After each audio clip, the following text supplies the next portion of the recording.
हिंदू धर्म में एकादशी व्रत का विशेष महत्व है और वैशाख मास के कृष्ण पक्ष में आने वाली एकादशी को वरुथिनी एकादशी के नाम से जाना जाता है।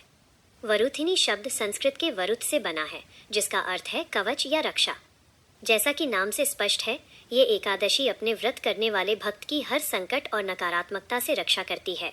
वरुथिनी एकादशी व्रत कथा। प्राचीन काल में नर्मदा नदी के तट पर मांधाता नाम के एक अत्यंत दानशील और तपस्वी राजा राज्य करते थे। एक बार जब वे वन में तपस्या कर रहे थे, तब एक जंगली भालू आया और उनके पैर चबाने लगा। भालू राजा को घसीटकर जंगल के अंदर ले गया। राजा मांधाता घबराए नहीं और उन्होंने अपना धैर्य बनाए रखा। उन्होंने भालू पर क्रोध करने या हिंसा करने के बजाय भगवान विष्णु का ध्यान करना शुरू किया और उनसे रक्षा की प्रार्थना की। भक्त की पुकार सुनकर भगवान विष्णु प्रकट हुए और उन्होंने अपने चक्र से भालू को मारकर राजा की रक्षा की। भालू के हमले से राजा का पैर पूरी तरह घायल हो चुका था और वे बहुत दुखी थे। तब भगवान विष्णु ने उनसे कहा, हे राजन, दुखी मत हो, तुम मथुरा जाओ और वहाँ वैशाख कृष्ण पक्ष की वरुथिनी एकादशी का विधि पूर्वक व्रत करो। उस व्रत के प्रभाव से तुम्हारा अंग फिर से ठीक हो जाएगा और तुम पूर्णतः स्वस्थ हो जाओगे। यह तुम्हारे पिछले जन्म के अपराध का फल था जो तुम्हें आज प्राप्त हुआ। भगवान की आज्ञा मानकर राजा मांधाता ने मथुरा जाकर श्रद्धापूर्वक वरुथिनी एकादशी का व्रत किया।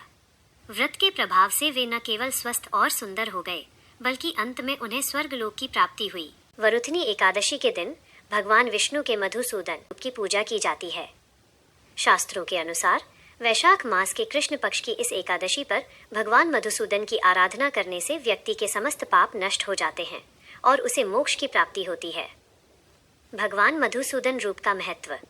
मधु नाम के राक्षस का संहार करने के कारण भगवान विष्णु का नाम मधुसूदन पड़ा। इस रूप की पूजा करने से जीवन की बाधाएं दूर होती हैं और मानसिक शांति मिलती है। वरुथिनी एकादशी का अर्थ ही कवच या रक्षा है, इसलिए भगवान मधुसूदन इस दिन अपने भक्त की हर संकट से रक्षा करते हैं। एकादशी का व्रत दशमी तिथि की रात से ही शुरू हो जाता है। दशमी के दिन सात्विक भोजन करें और रात में भगवान विष्णु का स्मरण करते हुए सोएं। एकादशी के दिन सूर्योदय से पहले उठकर स्नान करें। यदि संभव हो तो गंगा जल मिले पानी से स्नान करना शुभ होता है। इसके बाद साफ या पीले वस्त्र धारण करें। घर के मंदिर में एक चौकी पर पीला कपड़ा बिछाएं और भगवान विष्णु की मूर्ति या तस्वीर, विशेषकर मधुसूदन रूप, स्थापित करें। साथ ही माता लक्ष्मी की भी प्रतिमा रखें। भगवान को पीले फूल, ऋतुफल जैसे आम या खरबूजा, पंचामृत, अक्षत, बिना टूटे चावल और तुलसी दल अर्पित करें। ध्यान रहे, एकादशी के दिन तुलसी के पत्ते नहीं तोड़ने चाहिए, आप एक दिन पहले ही तोड़कर रख लें। शुद्ध घी का दीपक जलाएं। भगवान के सामने बैठकर वरुथिनी एकादशी की व्रत कथा पढ़ें या सुनें। पूजा के दौरान या दिन भर इस प्रभावशाली मंत्र का जाप करें। ओम नमो भगवते वासुदेवाय। पूजा के अंत में विष्णु जी और लक्ष्मी जी की आरती करें। भगवान को सात्विक भोग लगाएं, बिना अन्न का।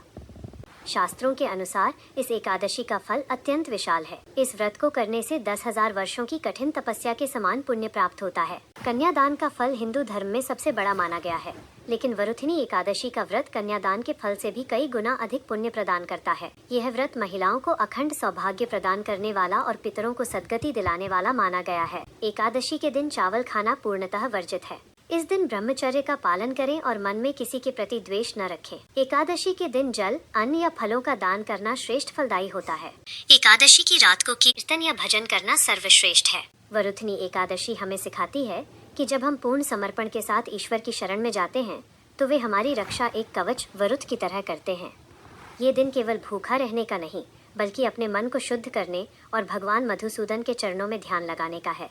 अगर आपको ये जानकारी अच्छी लगी हो तो इसे लाइक ज़रूर करें।